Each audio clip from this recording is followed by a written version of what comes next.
1968 मसीह आरंभ होता श्रमिक गरीब खटिकिया मानक मौलिक अधिकार पाई एफसीएल यूनियन लड़ईर कर्णधारा साजिथिले श्रमिक नेता महान राजनैतिक समाजसेवी यूनियन प्रतिष्ठाता तथा पूर्वतन संपादक घनश्याम जेना महोदय नूआ वर्षर प्रथम सकाळ गोटे धर्मघट को निमंत्रण देइछि जार मुख्य पुरोधा साजिछन्ति श्रीजुक्त घनश्याम जेना सुपुत्र श्रीजुक्त तन्मय कुमार जेना। धर्मघट शांति श्रृंखला सांविधानिक और गणतांत्रिक उपाय हेबो बोली श्रमिक माने व्यक्त करथिले। उपसभापति श्रीजुक्त अक्षय कुमार पटनायक आईओसीएल कर्तृपक्षक उपरे क्षोभ प्रकाश करी कहिथिले बारंबार अनुरोध कला परे भी न सुनिबारु ए तीव्र आंदोलन सूत्रपात होइथिला। कंपनीर श्रमिक मानक प्रति एहिबळी व्यवहार को उपसभापति निंदित करथिले और समस्त न्याय्य दाबी को मानि नेबाकू कंपनी बाध्य बोली मंतव्य देइथिले। यूनियन फाउंडेशन मेंबर नृसिंह जेना प्रदीप साहू दीपक मल्लिक ए संग्राम को तीव्र करबा पई श्रमिकर मौलिक अधिकार को अक्षुण्ण रखबा पई धर्मघट विशाल रूप नेबो बोली चेतावनी देइथिले। जनसभा कोन होउची वर्तमान आमे जो दाबी वर्तमान हमर आईएसएल पई हम रखिथिलु प्रथम 22 दफा दाबी रखिथिलु तो 22 दफा तकबिरु हमर जो लेबर ऑफिस रे डिस्कस होतिला आमर 6-7 मास आमर डेट चललानी 6-7 मास डेट पर कौन भी आमको से रिप्लाई दौना आमर प्रथम गोटे फास्ट रखीलु गोटे श्रमिक यदि मरी जाऊँगी तार गोटे डिमांड 5 लाख साधारण 5 लाख रखुच्च आम कहते 5 लाख साधारण लोक तार गोटे फैमिली मेंटेन हो पार कि तो मिनिमम डिमांड गोटे 15 लाख रहू। सेकेंड हूँ आमर ग्राजुएट आम यदि 10-15 वर्ष कि 20 वर्ष जॉब कलापर ये आम भल ट्रिटमेंट होती आसू मेडिकल ट्रिटमेंट देखाओ जॉब कर किंतु घर गला रोगाक्रांत हो जाऊँ तो रोगाक्रांत हो जाई सारा जदि आमर गोटे किसी बेनिफिट न मिलूँ ये 20 वर्ष जॉब करूँ गोटे ग्राजुएट पैसा मांगला ना ये ग्राजुएट सिस्टम ना तुम कंट्राक्टर कौन कंटिन्यू ना जॉब तो कंटिन्यू कंट्राक्टर आप वर्षिका चेंज करेंगे तो आमर से प्रोब्लेम रहा। आज जनसमागम ये आमर एफसीआई यूनियन श्रमिक मानकर जो न्याय से एपर्यंत मिल पारि ना आईएसएल मैनेजमेंट आमको ठकी चली सबू कंपानी प्रोडक्ट्स अलाउंस सब मिल सारी आमको कौन प्रकार सुविधा ये मिल पारि ना घर ना कि गोटे अलाउंस जावा आसवा खर्च ना कि ना आज्ञा से आम आसी 6टा बेलू बहुत हैरान होचु पिला छुआ छाड़े आज किए केते नुआ वर्ष रे मांस खाई बनाउछंती किंतु आमे इठी आसी भोक उपास पड़ी रही। आईओसीएल कर्तृपक्ष आमर जो कार्यरत श्रमिक मैंने अच्छी न्याय्यता प्रति कर्णपात करना आम दीर्घ दिन धरी पाखे आमर विभिन्न दाबी उपस्थापन करूँ से कौन दिन मध्य आम दाबी शुणे ना कि श्रमिक मान कौन सुविधा देने ना तेणु बाध्य आज श्रमिक मैंने रास्ता उपरे ठिया होती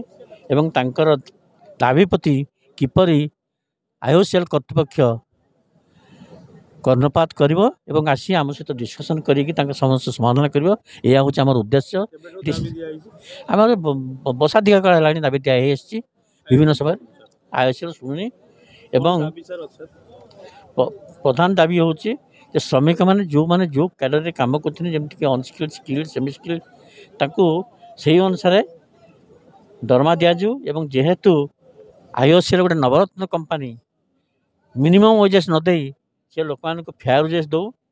अर्थात गोटे वेज जोटा कि मिनिमम वेज टू अधिका लिविंग वेजेस ठारू कम हम एवं आमर दाबी हूँ मिनिमम वेजेस ठारू मिनिमम आपण 60-70% अधिका ताकू वेज दिंतु ता संगे विभिन्न भत्ता जमती कि house rent allowance education allowance food allowance health allowance ये सब दिंतु तांको हेल्थ बेनिफिट दिंतु तांकर प्रॉपर इंश्योरेंस करा जाऊ तांकर ग्रेच्युटी से कंट्राक्टर मान अंधेर अच्छा ग्रेच्युटी पेमेंट से ठीक पाऊना एवं जोटा पाँच एत स्वल्प से चाकरी सरला से खाली हाथ घर को फेरवे तेना आम चाहूँ मैनेजमेंट किसी सुव्यवस्था करूँ चाकरी जो सर ग्रेच्युटी एका सांगे प्रदान करूँ बोनस प्रदान करूँ यही सब दाबी आमर अच्छी एवं ता सहित आम रखीचु जो मैंने रिटायर करेंगे से मैनेजमेंट गोटे 5 लाख टंका गोटे बेनिफिट दौर 15 लाख दौ एवं श्रमिक मान जड़े उत्तराधिकारी को जगह चाकरी दू यह हूँ आम प्रधान दाबी। या छड़ा छोट छोट बहुत दाबी अच्छी घर दवा कथा अच्छी रिफाइनारी अंडर रे काम करी जो कंट्राक्टर माने शोषण करुचंती आज्ञा आपण को जहाँ उणा अधिक जना थब ये कंट्राक्टर शोषण कर रिफाइनरी मैनेजमेंट भी कंट्राक्ट को सपोर्ट करी श्रमिक मानक शोषण करुच्ची किंतु आज को 10 वर्ष होगा ये श्रमिक मैंने आंदोलन करके रिफाइनरी कर्तृपक्ष कौन सी नजर देना किंतु आज एमाने कहीं राजरास्ता को आसुँच एमाने एफसीआई यूनियन संगठन रे मेंबर हेले FCI union Paradip industrial belt भितर एफसीआई यूनियन कार्यकलाप कौन समस्ते जानती एफसीआई यूनियन हूँ गोटा निरा टाइप यूनियन ये हूँ ट्रेड यूनियन किंतु ये श्रमिक मानक किसी करे श्रमिक मानक आशा भरोसा श्रमिक मानकर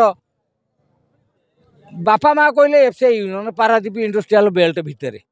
किंतु आज श्रमिक माने रिफाइनरी कहीं राजरास्ता को ओल्लैंट दीर्घ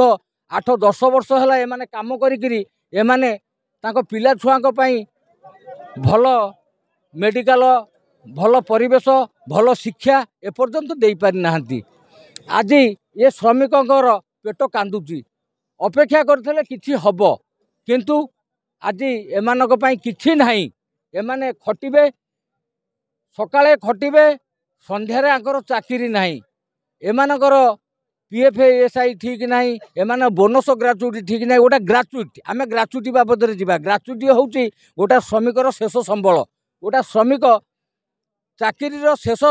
समय रे से ग्राच्युटी को अपेक्षा करता है एमाने मंथली ग्राच्युटी दौरान जो ग्राच्युटी रे शेष रे मनुष्यर गोटा श्रमिकर काम सरला